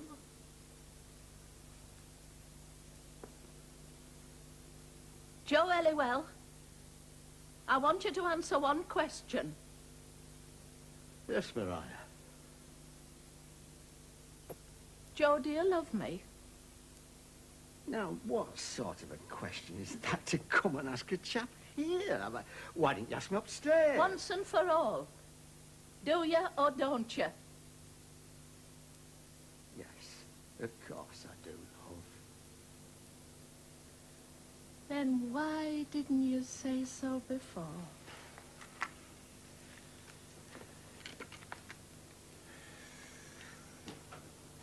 And now we're all by ourselves. It's about time we started to put our thinking caps on. Quite right. Because we're not going to do any good running round the house argy-bargy. That's right, Albert. Just wait a minute, Mariah. Wait till I finish. She's back. Who is? Mrs. Northrop. Oh, Jerusalem, we don't want her here. Well, if you don't want me here, why did you send him out, chasing me and asking me back? You don't know your own minds 2 minutes together. Hey, You've not settled up with me yet, you know. Outside. Here, just a minute, Joe. We can't have her running round town telling all she knows. We'll be laughing stock at Clecklywhite tomorrow. You've been that for years, lad. I'd rather have Joe Halliwell than you. Joe has had a bit of fun in his time, but you've always been too stingy. Stingy? If anyone else says that to me tonight, they'd get what for. I don't care who it takes. I told you, outside. Shop. Suits me. I reckon out of this for a party, you can't frame to enjoy yourselves. But there's one or two faces here as would stop a clock, let alone a party. But just you wait while a few of them I know hears about this. You'll hear them laughing all the way from back at Mill right up here. We can't let her go in this frame of mind. You ought to charge her with stealing. Stealing? Well, for 2 pins, I'd knock your lying head off, missus. I've never touched a thing in my life that weren't me own. What is it, Lou? That photographer's asleep and snoring bit telephone. Oh, well, waken him up and tell him to go home. Of course, I could keep my mouth shut if it were worth me while. That's blackmail. Shut up, Clara. Hello. You've come to life, have you? How much do you want? I wouldn't give her a penny. No, me Come neither. in, sister, we've no guarantee. Well, she could sign something. Silly. Not one single penny. Will you just let me get a word in and be quiet a minute? I cannot allow you to use such language. It's quite Oh, unnecessary. you wouldn't think so. Quite unnecessary. A little patience, a little quiet consideration is all that's needed. What with folk like her? Mrs. Northrop, what are you doing here? Making trouble. Making trouble? And you've been drinking again. Oh, only a drop, just 'cause I was a bit upset. And then you come and make a nuisance of yourself here. What's to be done with you? I'm ashamed of you after all your promises. Oh, Mr. Mercer, you're a wonderful man, and you're only preacher exactly White worth listening to. Oh, he's a great lion of a man he is, and he's a wonderful preacher. You know that. Mrs. Northrop, flattery won't help. You've broken all your promises. I'm ashamed of you. Sorry, Now Mr. go home Mercer. quietly. She'll tell all the town about us. We cannot allow that. Mrs. Northrop, you must make me a solemn promise. Yes, Mr. Mercer. Now promise me solemnly you will tell nobody what you've heard in this house tonight. Promise me? I promise. Wet or dry, may I die. But I suppose that will do. Now off you go, quietly home, and be a good woman. Good night, Mrs. Northrop. Yes, Mr. Mercer. Good night, Mr. Mercer, and thank you very much. Oh, he's a great lion of a man, he is. He's worth all you lot put together. Well, we're rid of one. Now, have you studied that letter, Mr. Mercer? Considered it very carefully. Do you know what I think? No, tell us. This letter, in my opinion, is perfectly genuine. I thought you were going to tell us something we didn't know already. Well, what the hangment are we going to do about it, My then? dear sir, I don't know. Oh, Christmas. But if you want my final opinion, I think that if there were less bad temper and bad language in this house, you'd have a better chance of settling your affairs. And I think I'm getting a bit tired of you, Mr. Mercer. What? After wasting my time, you have the audacity? Here, good night, sir. Good night, ladies. Well, that's another we're rid of. And now what's wanted is a few serious Now words. what's wanted is a bit of brain work. And where we're going to get it from round here, I don't know. Now, get it from me, if only you'll keep quiet a minute.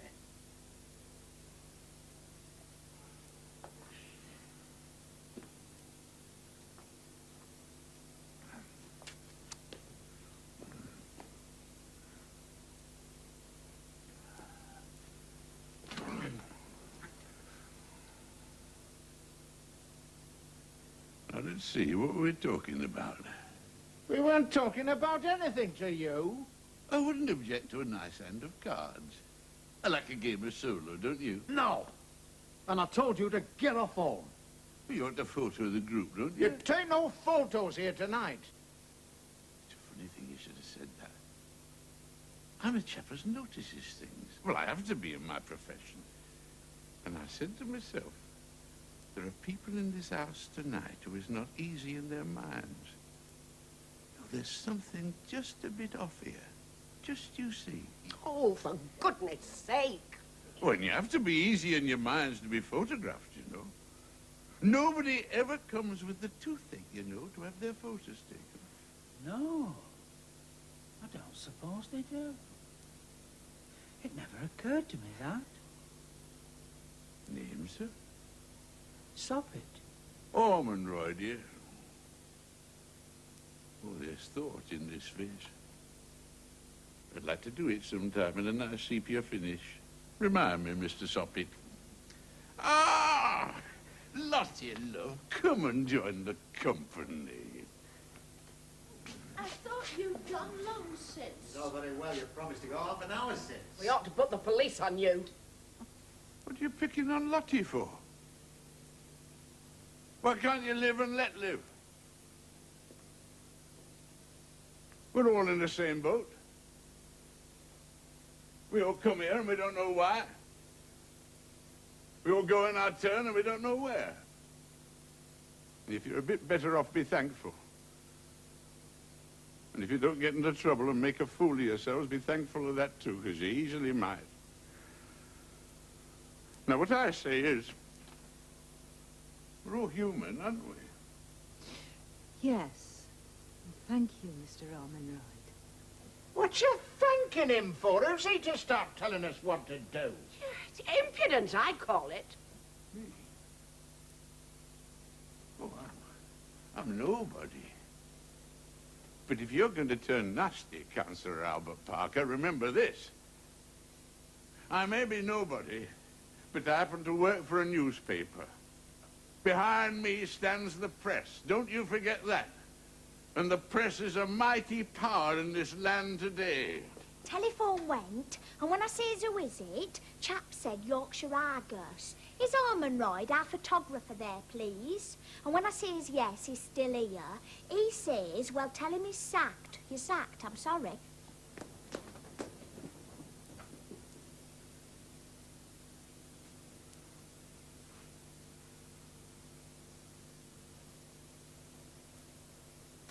I left me bag in here somewhere.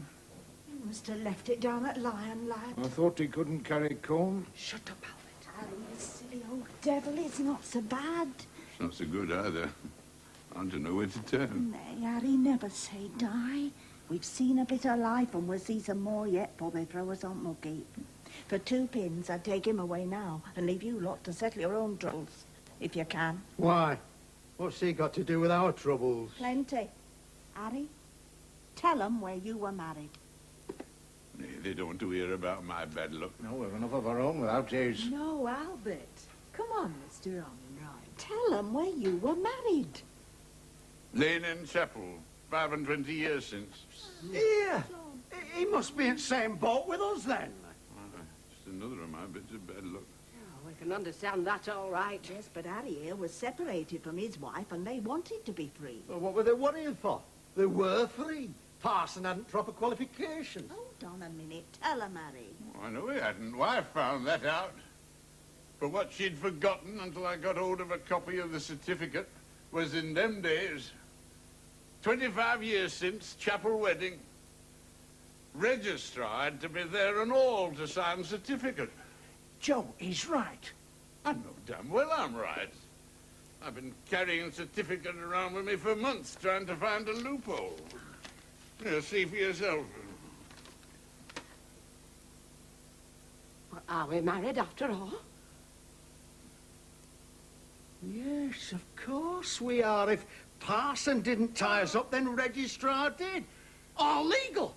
As right as ninepence. Oh, oh, thank God. Oh, Mr. Ormonroyd, this is best night's work you ever did. Thank you. Buck up, lad. Why don't you take that little photo shop in Blackpool again? It cost me about £100 to start again. I haven't got 100 shillings. And I know you haven't. No. But there's folks here who'd never miss it. Yeah, steady. Albert. Stingy again. No, never. That's how you feel. We'll soon fix you up, Ormonroyd, lad. Just leave it to me. By God, you've taken a load off my mind. Now then, everybody, let's brighten up, eh? Who'll give us a song? Ruby, bring some more drinks, lass. Out you've got. Joe! Let's sing a bit. Yeah, Lottie's the one. Come on, play us a tune, Lottie. Now then, Herbert, stop it. You see, I am your wife after all.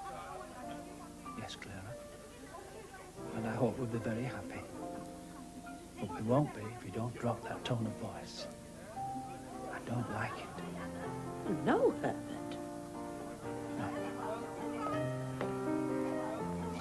Here, Joe, you wouldn't say I was dull and dreary, would you? Aye, a bit, Albert. Well, that beats me. I've always seemed to myself an exciting sort of chap. Anyhow, stingy or whatever I am, I'm still your husband. So, it looks as if I'll have to make the best of you. We'll all have to make the best of each other. But then, perhaps it's what we're here for.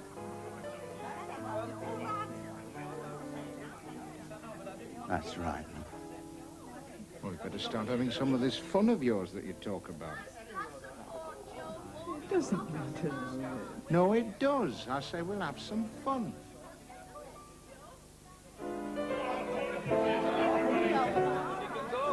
I'll have this group yet.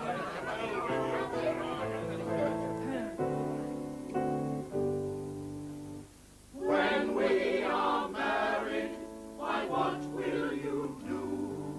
I'll be as sweet as I can be to you. I will be tender and I will be true. When I am married, sweetheart, to you. Love is not all, dear, that poets may say. That programme replaced the scheduled Over Here, which can now be seen later in the year. Next tonight, Back Up. Love is not all it's cracked up to be, dear. I only know, love, what our love will be. I will love you, love, and you will love me. Not for a year, love, and not for a day. I will love you, love, forever and ever. When we are married, why what will you do? I'll be as sweet as I can be to you. I will be tender and I will be true. When I am married, sweetheart, to you. Steady. Steady, everybody.